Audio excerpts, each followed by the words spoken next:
Like this part? Do my ears deceive me? Or do you two have some breaking news to share with me? Wow! So this is the King of Invocations Grand Prix! A card snatcher? How very interesting. City on the Lake teams with talent in TCG tournament as young prodigy best Favonian cavalry captain. Down on the ground, the dice spin around, while high in the sky, the sun shines bright. All right, say your piece, challenger. I, Kaedahara Kazuha, humbly accept this duel. Inazuma's Archon bolts her way to the semifinals, only to be stunned by a crafty opponent. The nerve, saying that in the presence of me and A? Lightning from Inazuma won't be able to reach me in Fontaine, right? You must be tired after the walk back to shore. Perhaps I should let you go first. If this fried tofu with all the frills hasn't gotten too cold, I would be happy to play. Tournament? The tournament has already finished. I used Forbidden Hand at the opportune moment. Rest assured, there's no destination I can't deliver to. Thank you for choosing Komania Express. Like this? This is by far the best way they've ever introduced a character. Like within a patch preview? Special program, whatever. Good music, good transitions. Like, this is good. Good, like, high production value. This is where all the budget went. And then you look at the patch itself and it's just, oh, okay. That's slightly unfortunate.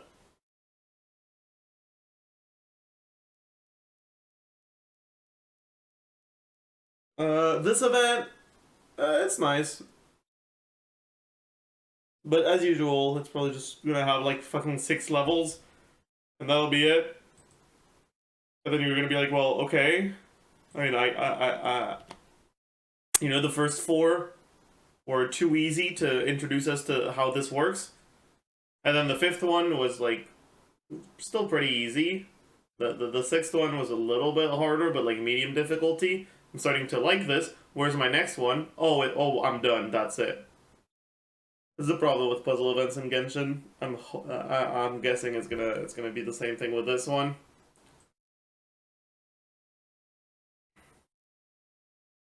This More dice consumed matching the elemental type of the active was character fine, I guess, will result. but I don't know. This I don't really care for.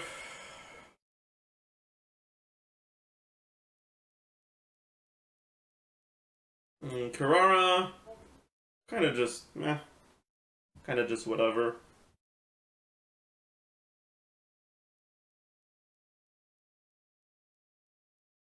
Yuemia story quests, cool, I guess.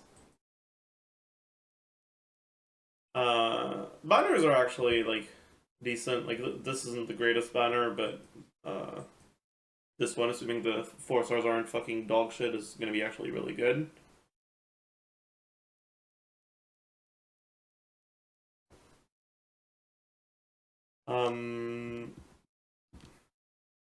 This, whatever. This could be promising, but I saw something that really worries me. Which is that you have a limit on how much you can put in your things. And putting monsters costs a lot of that limit, right? You have like 1,000 points. And these monsters cost up to fucking 350. No, 335 is the highest, but like, you literally cannot even put 3 of these. Also, the opponent selection is pretty fucking shit. I really hope it's, I don't know, not too bad. There might be some ways of like putting the enemies in places that you can't reach and doing some cool dodging like levels and shit, but meh. It is nice that you can change the levels. As well. Get it? Get it? That's literally what I just said. Ingenuity, You can like choose which ones you traps, get. tomato, That's tomato. nice. Yeah. I guess.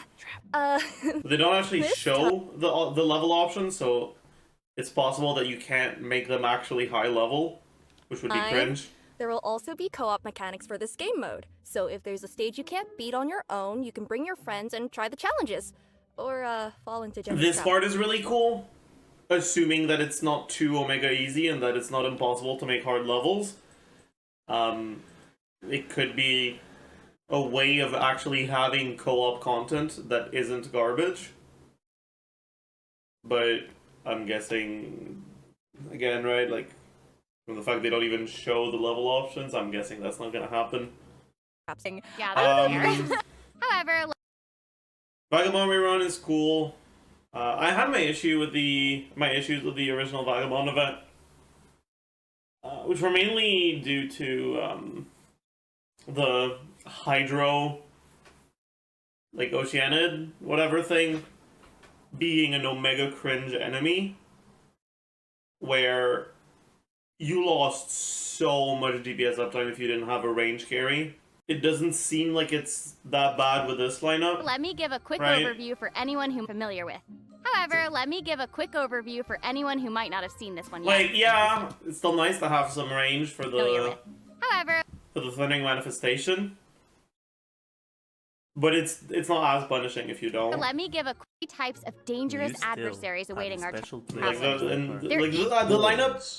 the lineup isn't as cringe, which is nice. Based on the The other issue that I had was that generally buffs like or debuffs like, well, your character's cooldowns become much higher, just aren't fun to play around, right?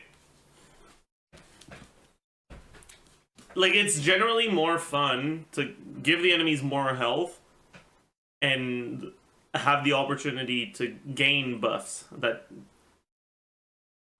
like change the gameplay, like a cooldown reduction buff instead of a debuff, right? But the enemy is like significantly tankier.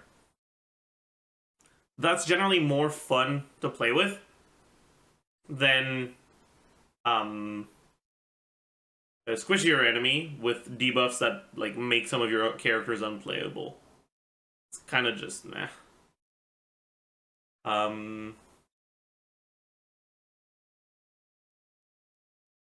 I don't know exactly what debuffs we're gonna have here, but we'll see. We'll see when it comes out.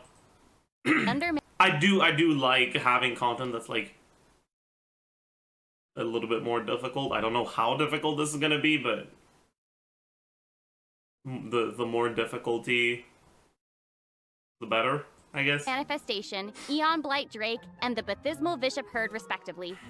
Travelers can also add additional conditions to their difficulty multiplier in this challenge, with increased one of the really nice things about this also about events like hard events like this is that they put the first Primo Gem reward as really high, the second one is pretty low, and after that it's no more Primo Gem rewards, it's just more on other stuff, because people that actually want to clear the higher difficulties don't want to clear them because they want the rewards. They want to clear it because it feels rewarding to clear with max points, right? So you don't need to put actual, like, big rewards. Just have a thing that says obtain a high score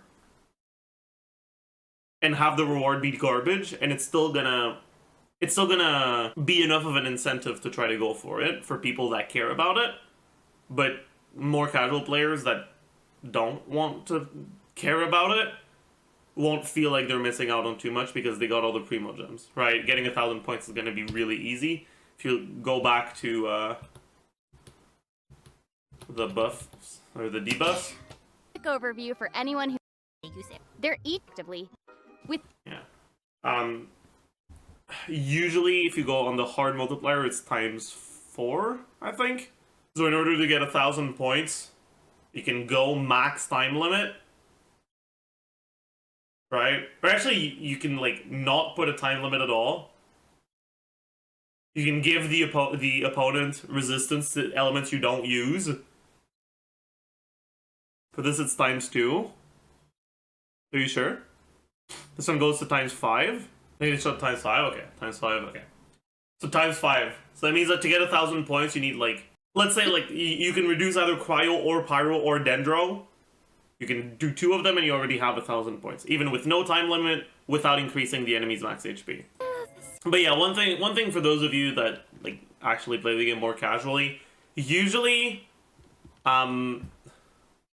this is never, if you're going for like the minimum points for rewards, this is never worth leaving on easy, because if you leave it on easy, the amount of debuffs that you're gonna have to take to get the amount of points that you need will be so much that it's actually going to be harder than if you had it on hard with a higher multiplier. Just go for the highest multiplier and take debuffs that don't affect you. This event sucks. Phase trials. I'm sorry, this event is just so bad. Okay, they're seriously. Okay, that being said, it is nice that like they give you actual. I mean, I don't know. Okay, maybe this doesn't count as an actual team. Maybe I paused at the wrong moment to say this. Okay, it is nice that they give you actual teams, so that you get to actually like try out some characters that you wouldn't be able to try out otherwise, and some team compositions. And that's it. Overall, this is very much a filler patch. There's nothing else to say. Like, it's a massive filler patch. It is going to be pretty bad. And I can't wait for the one after that. It's the most underwhelming teaser I've ever seen. Like, we're not even seeing Fontaine, we're just seeing, like, someone underwater. Like, this is just the sea. We're not seeing a new region, we're not seeing anything interesting. We're just seeing the Traveler swimming. Like, I don't care.